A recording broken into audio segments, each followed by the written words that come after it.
जय Shri Radhe Krishna dear friends, मैं आरती तोमर आपको स्वागत करती हूँ आपके यूट्यूब चैनल आरजू पर। और सबसे पहले मैं आप सबका धन्यवाद करना चाहती हूँ जो आप सब मेरी वीडियो को इतना लाइक कर रहे हैं, चैनल को सब्सक्राइब कर रहे हैं और इतना प्यार मुझे दे रहे हैं। उसके लिए मैं तहे दिल से आपका शुक्रिया अदा करना चाहती हूँ, आपका तहे दिल से धन्यवाद करना चाहती हूँ। जो मेरी आज की मेरी वीडियो है वह है स्वप्न शास्त्र से रिलेटेड।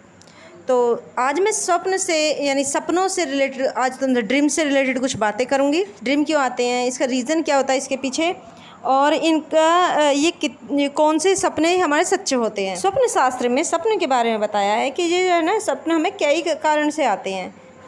एक तो होता है कि अगर हमें किसी चीज़ को लेकर चिंता हो, अगर हम किसी के बारे में पूरे दिन सोचते रहते हैं, चिंता है किसी के बारे में, तो भी हमें वो चिंता से रिलेटेड कुछ सपने आते हैं, तो ये व्यर्थ के होते हैं। दूसरा होता है कि अगर हम किसी चीज़ के बारे में गहन अध्ययन कर रहे हैं और डेली कंटिन्यू करे जा रहे हैं किसी काम को हम, तो भी उससे रिलेटेड कभी भी सपने आ जाते हैं। कभी हम कल्पना में कुछ भी सोचने लग जाते हैं तो भी सपने में आने लगते हैं। किसी के बारे में अगर हम हद से ज़्यादा सोचने लगते हैं तो वह सपने में आने लगता है।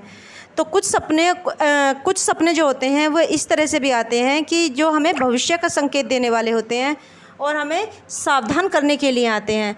कुछ संकेत ऐसे होते हैं जो हमारी पास्ट लाइफ से रिलेटेड होते हैं, जो हमारी पास्ट लाइफ के बारे में बता रहे होते हैं। उन्हें पास्ट लाइफ के संकेत क्या है, यानी जो पिछला जन्म के बारे में हमें संकेत दे रहे होते हैं।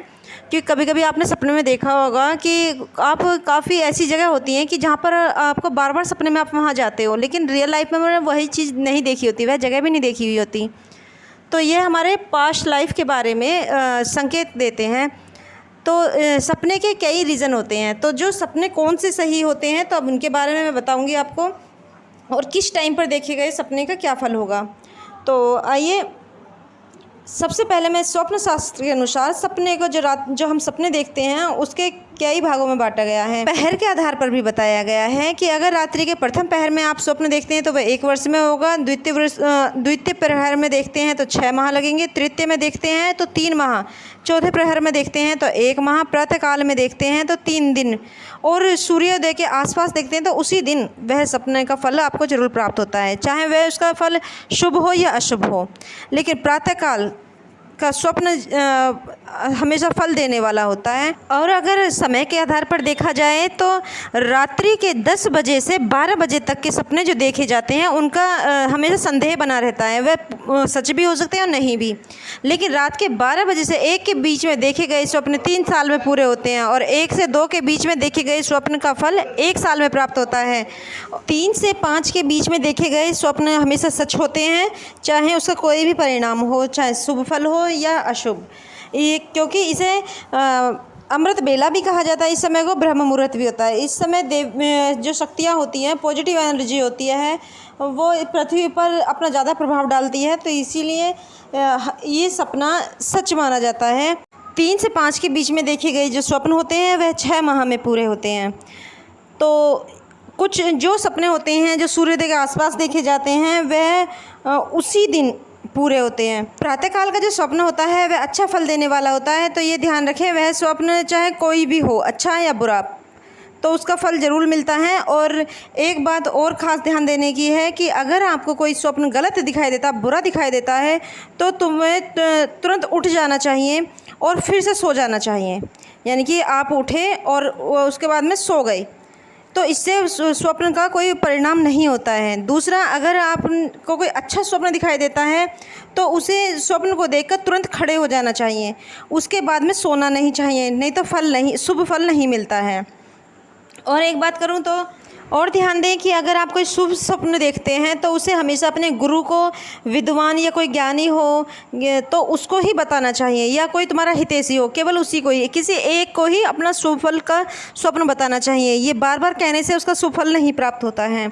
और अगर आपने बुरा स्वप्न कोई देखा है तो उसका आपको क्या करना चाहिए, शिवालय जाना चाहिए, शिव जी के मंदिर में जाकर पूजा आराधना करनी चाहिए, माँ तुलसी के पास बैठकर सारा स्वप्न बता देना चाहिए और उनसे इसका निवारण प्रार्थना करनी चाहिए, और कहना चाहिए कि हे माँ तुलसी, मेरे इस जो अशुभ फल जो बताने वाला स्वप्न आया है वह शुभ फल में बदल जाए, मुझे शुभ फल की प्राप्ति हो। और भगवान भोलेनाथ से भी प्रार्थना करनी चाहिए। हमेशा ध्यान रखें कि जो कश्यप गोत्र वाले होते हैं उनको कभी भी अपना स्वप्न नहीं बताना चाहिए, चाहे वो शुभ हो या अशुभ, क्योंकि उसका हमेशा अशुभ ही परिणाम होगा। ब्रह्मविवर्त पुराण में इसका वर्णन भी है। ब्रह्मविवर्त पुराण में श्री कृष्ण जन्मकांड के 77वें अध्याय में स्वप्न ज्ञान है और उसी में ही इस स्वप्न के बारे में सारा बताया गया है। तो इसीलिए जो भी, जैसे कि अभी हमने आपको बताया है कि ये स्वप्न किसको बताना चाहिए, किसी को नहीं बताना चाहिए, यह भी उसी में ही, यानी कि कृष्ण जन्मकांड के 77वें अध्याय में बताया गया है। जब भी कभी आप कोई अशुभ सपना देखते हैं तो इसे शुभ स्वप्न में बदलने के लिए आपको दान देना चाहिए और यज्ञ कराने चाहिए। अगर आपने कोई बुरा स्वप्न देखा है तो उसे देखते ही तुरंत दोबारा सो जाना चाहिए, क्योंकि इससे अगर आप सो जाते हैं तो उससे किसी भी प्रकार की फल की प्राप्ति नहीं होती है।